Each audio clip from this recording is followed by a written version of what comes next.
Pagi itu, matahari baru saja mengintip dari balik bukit. Udara di desa masih dingin, embun menempel di ujung daun padi yang mulai menguning. Di sebuah gubuk kecil di pinggir sawah, Arga duduk di kursi reot sambil menyeruput kopi hitam yang sudah tidak terlalu panas. Kopinya sederhana, cuma air panas dan gula merah yang disaring bersama ampasnya. Tapi buit Arga itu sudah cukup untuk menghangatkan tubuh dan pikirannya yang sedang kusut. Hari ini tepat 3 tahun sejak ia memutuskan berhenti kuliah. Keputusan yang waktu itu terasa ringan, tapi ternyata berat ketika harus menjalani. Dulu, ia pergi ke kota besar dengan modal semangat, berharap bisa lulus cepat dan langsung bekerja di perusahaan besar. Tapi, nasib berkata lain. Uang kiriman dari rumah makin lama makin seret. Ayahnya sakit, ibunya hanya mengandalkan hasil kebun yang tidak seberapa. Satu demi satu biaya kuliahnya menunggak, sampai akhirnya Arga memutuskan pulang. Keputusan itu menjadi bahan ejekan bagi sebagian orang. Bahkan Ratna, mantan pacarnya yang dulu selalu bilang aku akan dukung kamu sampai sukses, mengucapkan kalimat yang sampai hari ini membekas di telinganya. Arga, kamu gak akan jadi apa-apa kalau cuma begini. Hidup itu bukan cuma tentang mimpi, tapi gelar dan posisi. Maaf, aku gak bisa terus sama orang yang gak punya masa depan. Sio Kitu. Arga tak pernah lagi bertemu Ratna. Ia kembali ke desa dengan label gagal yang seakan ditempel di dahinya setiap kali ia lewat di jalan. Beberapa orang hanya tersenyum miring, sebagian lagi pura-pura tidak melihat. Pokin Ada yang berbisik-bisik, sayang, anak pintar, tapi cuma jadi petani. Awalnya Arga sakit hati, sangat sakit hati, tapi lama-lama ia sadar, mungkin memang takdirnya di sawah, bukan di kantor. Namun, hidup di desa juga tak mudah. Harga pupuk mahal, cuaca makin tak menentu, hama menyerang kapan saja. Arga sering melihat tetangga yang putus asa, bahkan menjual sawahnya karena rugi terus-menerus. Disitulah benih ide mulai muncul di kepalanya. Kalau teknologi bisa dipakai orang kota untuk menghasilkan uang, kenapa petani nggak bisa memanfaatkannya juga? Setiap malam, Arga mulai membaca artikel gratis di internet lewat ponsel bututnya. Ia belajar tentang sistem irigasi tetes, metode tanam hidroponik, sampai pupuk organik cair buatan sendiri. Semua ia pelajari pelen-pelen, tanpa guru, tanpa kelas. Suatu malam, di tengah suara jangkrik, ia menatap layar ponsel yang retak, lalu berbisik pada dirinya sendiri. Kalau aku gak punya gelar, setidaknya aku harus punya karya. Ia tak tahu, kalimat sederhana itu akan menjadi awal perjalanan panjang yang kelak membuat namanya tercetak di buku pelajaran sekolah dan sampai ke meja makan keluarga Ratna. Pagi itu, Arga sudah berdiri di sawah sebelum matahari naik. Tangannya membawa pipo pipa plastik bekas, ember hitam yang bagian pinggirnya sudah pecah, dan beberapa botol air mineral yang dipotong menjadi corong. Beberapa petani yang lewat menatap heran. Gak, kamu mau bikin apa? Sawah itu gak bisa disiram pakai botol bekas, tanya Pak Sardi sambil tersenyum heran. Arga hanya membalas dengan anggukan dan senyum kecil. Ia tahu kalau ia mulai menjelaskan, pasti mereka akan menertawakannya. Jadi, ia memilih diam dan melanjutkan pekerjaannya. Hari itu, ia sedang mencoba sistem irigasi tetes buatannya sendiri. Hasil dari berhari-hari membaca artikel dan menonton video tutorial di internet. Idenya sederhana. Air akan mengalir pelan melalui pipa dan tetes demi tetes membasahi akar tanaman secara merata. Hemat air, hemat tenaga. Tapi di mata warga desa, itu kelihatan aneh. Petani, kok mainan pipa? Bukan cangkul, celetuk seseorang sambil tertawa. Arga pura-pura tak dengar. Padahal, dalam hati, setiap kata itu seperti duri yang menusuk hari demi hari. Arga terus mencoba. Kadang pipa bocor, kadang airnya malah mampet, kadang malah banjir karena sumbatan. Satu sore, ketika ia sedang memperbaiki pipa, dua anak kecil lewat sambil berkata, "Bapak itu bikin mainan ya? Kok sawahnya kayak taman air?" Anak-anak itu tertawa keras dan lari. Arga menghela napas. Ia sadar, di desa, sesuatu yang berbeda sering dianggap aneh sebelum terbukti berhasil. Suatu siang, Ratna datang ke desa. Ia turun dari mobil bersama seorang pria yang sepertinya suaminya. Mereka mampir ke rumah orang tua Ratna, yang kebetulan masih tetangga jauh Arga. Saat Ratna lewat di depan sawah, ia menatap Arga sekilas, lalu berbisik ke suaminya sambil tersenyum sinis. Arga bisa membaca gerak bibir itu. "Itu mantan aku yang dulu gak lulus kuliah. Lihat, sekarang cuma main air di sawah." Seperti disambar petir di siang bolong, dada Arga terasa panas, tapi ia tetap menunduk, pura-pura fokus pada pipa yang sedang ia pasang. Malamnya, Arga duduk sendirian di teras rumah sambil memandangi bintang. Dalam hati, ia berjanji, "Baiklah, kalau mereka bilang aku cuma petani aneh, aku akan buktikan kalau petani aneh ini bisa membuat sistem yang akan mengubah hidup mereka juga." Ia mulai mencatat setiap kegagalan di buku tulis lusuh. Kapan pipa bocor, berapa liter air yang keluar, berapa lama tanah tetap lembab. Dari catatan itu, ia mulai memperbaiki sedikit demi sedikit. Bulan pertama, hasil panennya biasa saja. Bulan kedua, hasilnya mulai terlihat. Tanaman lebih segar, tidak mudah layu, dan hemat air. Sampai setengahnya, kabar itu pelan-pelan mulai menyebar. Awalnya, cuma 1-2 petani yang penasaran, tapi kebanyakan masih menunggu. Mereka ingin lihat apakah sistem Arga benar-benar berhasil atau cuma akal-akalan. Arga tahu pembuktian besar belum terjadi, dan momen itu ternyata datang lebih cepat dari yang ia kira di musim kemarau panjang. Ketika sebagian sawah di desa mulai mengering, musim kemarau tahun itu datang lebih cepat dari biasanya. Awalnya, langit masih cerah dan udara kering hanya terasa seperti biasa. Tapi setelah 2 minggu tanpa hujan, tanah mulai retak-retak. Air irigasi yang biasanya mengalir ke sawah pun mulai surut. Di tepi desa, para petani mulai resah. Sawah mereka yang ditanami padi mulai menguning sebelum waktunya. Daun-daun mengering, batang menjadi rapuh, dan bulir padi belum sempat terisi penuh. Suatu pagi, Arga berangkat lebih awal ke sawah. Ia ingin mengecek sistem irigasi tetesnya. Saat membuka keran air dari sumur kecil di ujung lahan, ia tersenyum. Lega air masih mengalir pelan melalui pipa-pipa yang ia pasang beberapa bulan lalu. Tetes demi tetes membasahi akar tanaman, membuat tanah tetap lembab meski sinar matahari mulai menyengat. Pak Sardi, yang lahannya bersebelahan dengan Arga, melongok ke arah sawah Arga. "Loh, enggak, ini kok padinya masih segar? Lahanku udah setengahnya layu," katanya heran. Arga hanya menjawab singkat, "Airnya saya atur, Pak, jadi nggak cepat habis." Pak Sardi mengangguk, tapi wajahnya jelas menunjukkan rasa kagum bercampur bingung. Hari demi hari, perbedaan itu makin jelas. Sawah tetangga yang tak pakai sistem seperti Arga mulai terlihat memutih kering, sedangkan sawah Arga tetap hijau. Kabar itu pun menyebar ke seluruh desa. Orang-orang yang dulu menertawakannya mulai datang satu persatu, pura-pura hanya ingin lihat.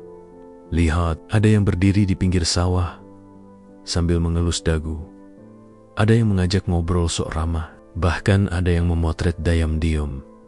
Di warung kopi, obrolan mulai berubah. Yang dulu bilang Arga main air di sawah, kini membicarakan betapa pintarnya ia mengakali kemarau. Namun, Arga tak cepat puas. Ia tahu, satu keberhasilan belum cukup untuk membuat semua orang percaya.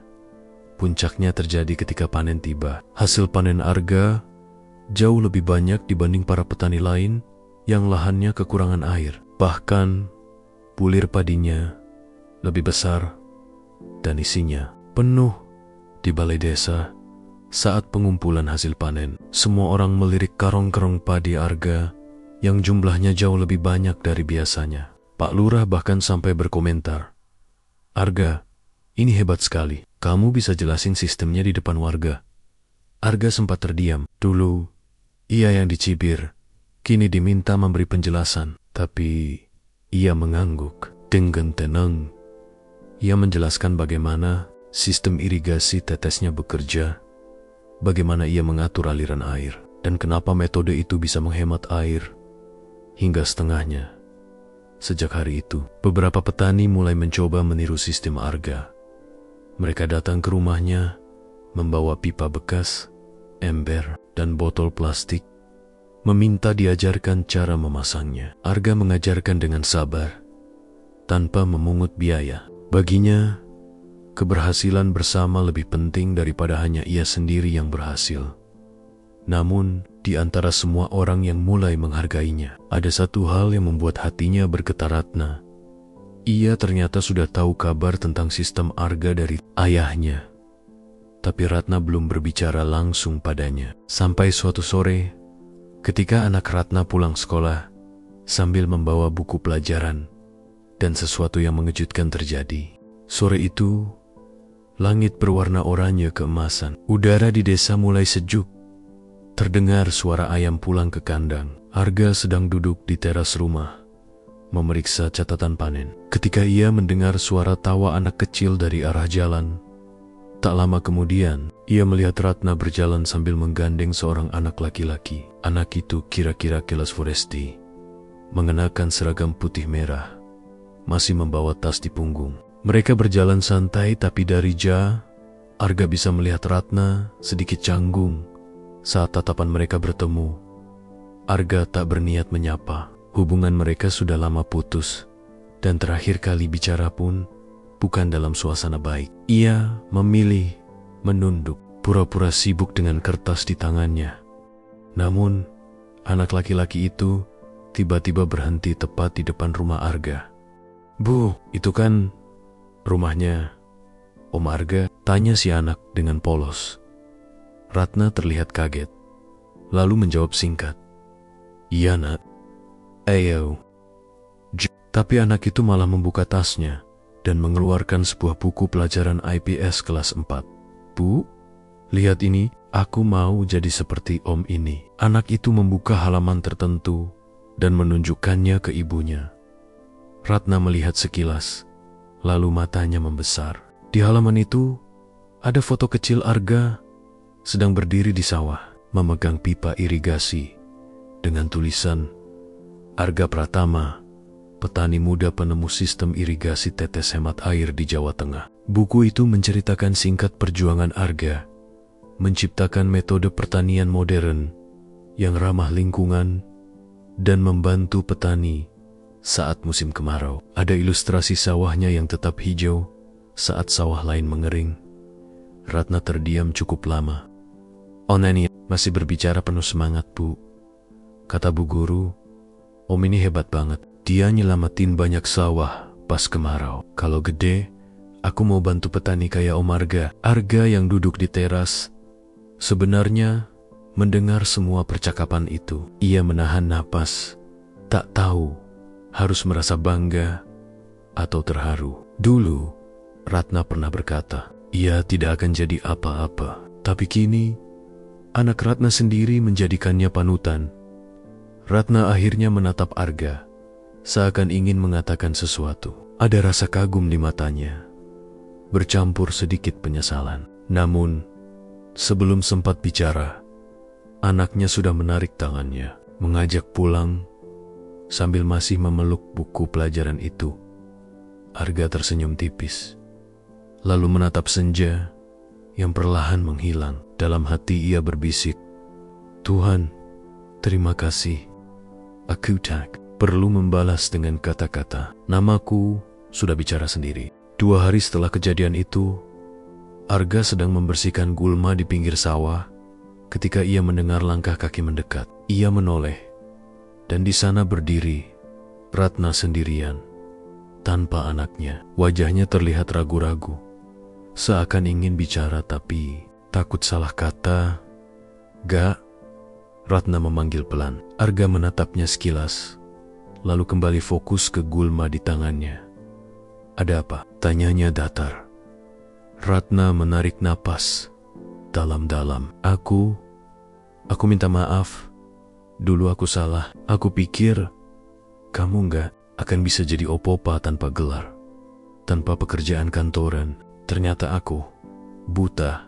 Arga berhenti bekerja. Untuk sesaat, hanya suara angin yang terdengar di antara mereka. Ia menatap Ratna, mencoba membaca apakah ini hanya basi-bosi atau sungguh-sungguh. "Aku gak pernah marah sama kamu," jawab Arga. "Akhirnya, kamu cuma bilang apa yang kamu percaya waktu itu, dan aku membuktikan yang berbeda." Ratna menunduk, bibirnya bergetar. "Anakku, dia benar-benar mengidolakan kamu. Dia sampai minta aku belikan pipa dan botol bekas buat mainan. Katanya mau bikin sawah mini di rumah." Mendengar itu, Arga tak bisa menahan senyum. "Ya sudah, kalau mau, ajak saja dia ke sini. Aku ajari langsung." Ratna terkejut. "Mau? Kenapa enggak? Inspirasi itu enggak kenal masa lalu," jawab Arga tenang. Beberapa hari kemudian, anak Ratna datang ke sawah Arga.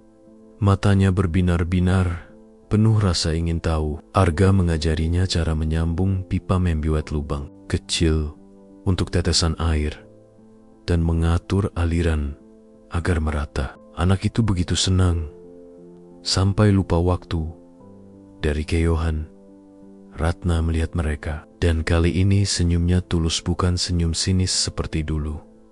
Kabar bahwa kisah Arga masuk buku pelajaran makin menyebar. Desa mulai mengundangnya berbicara di acara-acara. Pemerintah daerah bahkan mengundangnya ke kota untuk menerima penghargaan inovator muda pertanian nasional. Hari penerimaan penghargaan itu, aula penuh, banyak pejabat, media, dan undangan hadir. Saat namanya dipanggil, Arga melangkah ke panggung dengan hati bergetar.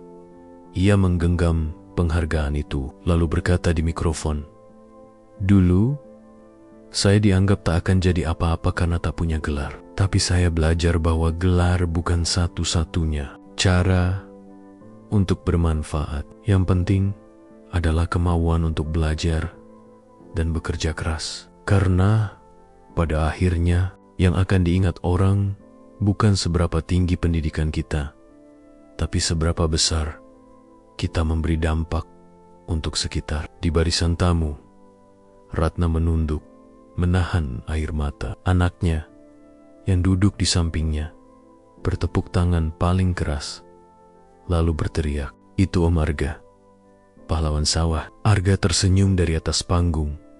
Ia tahu perjalanan hidupnya belum selesai. Tapi hari itu, ia sudah menang bukan hanya atas keraguan orang lain, tapi juga atas rasa takutnya sendiri. Beberapa bulan setelah menerima penghargaan, hidup Arga berubah banyak. Bukan dalam hal kemewahan, rumahnya tetap sederhana, sawahnya tetap di pinggir desa, tapi dalam cara orang memandangnya. Dulu, orang lewat sambil mencibir. Sekarang, mereka menyalami Arga, bertanya soal teknik bertani, bahkan meminta nasihat tentang harga pupuk dan cara tanam.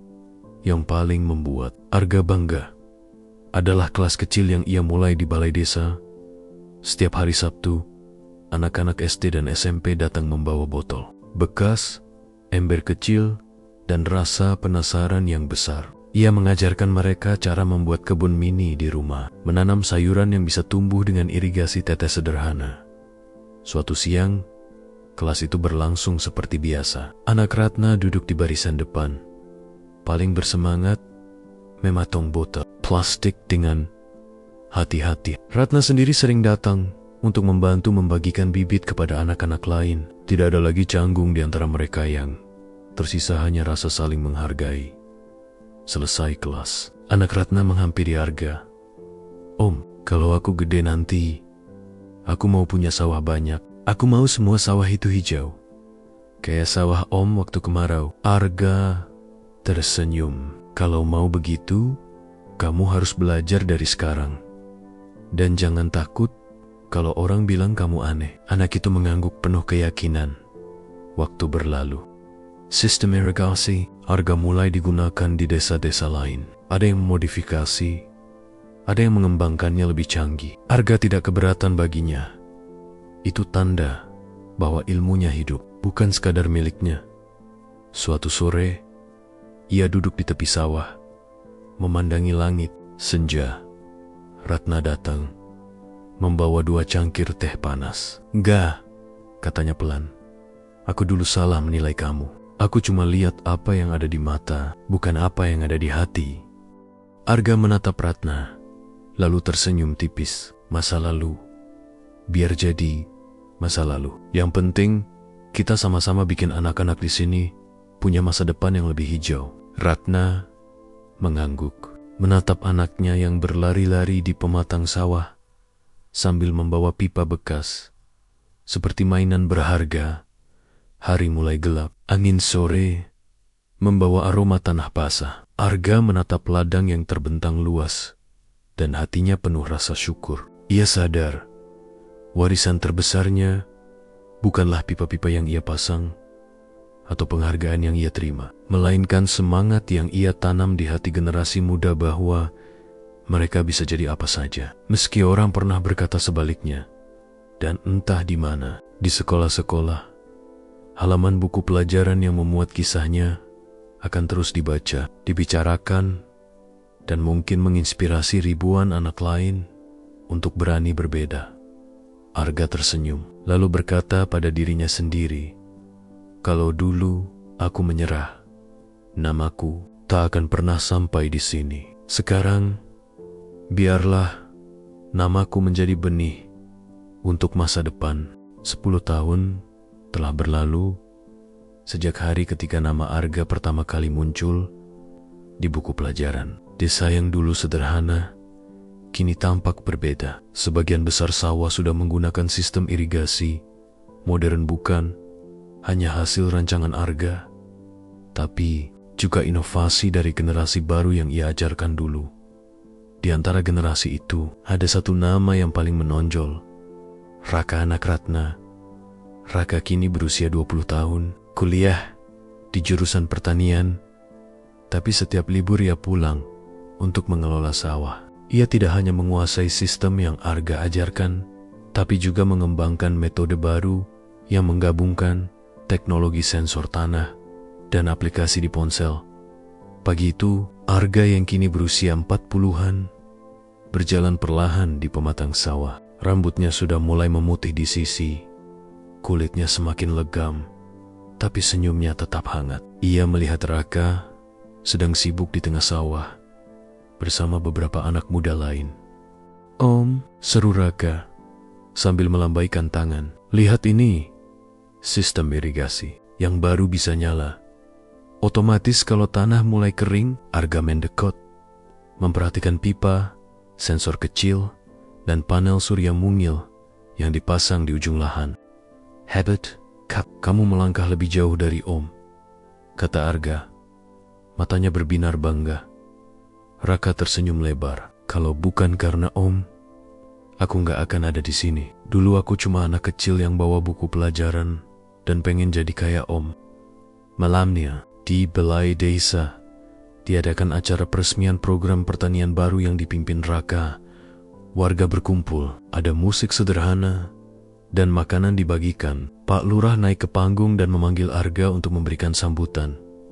Arga berdiri, memandang warga satu persatu, lalu menatap Raka yang duduk di barisan depan. "Saya cuma petani yang dulu dianggap aneh. Tapi saya belajar satu hal, benih yang kita tanam, kalau kita rawat, akan tumbuh jadi pohon besar. Hari ini, saya melihat salah satu benih itu berdiri di depan saya, Raka. Dia bukti bahwa ilmu dan semangat tidak boleh berhenti di satu orang saja. Warga bertepuk tangan. Raka berdiri dan memeluk Arga di depan semua orang. Om, aku janji akan terus menanam benih-benih baru, bisik Raka. Malam semakin larut. Di luar balai desa, bintang bertaburan di langit. Arga duduk di bangku kayu, memandang sawah yang membentang. Angin membawa aroma padi muda, dan di kejauhan, suara gemericik air dari sistem irigasi terdengar lembut.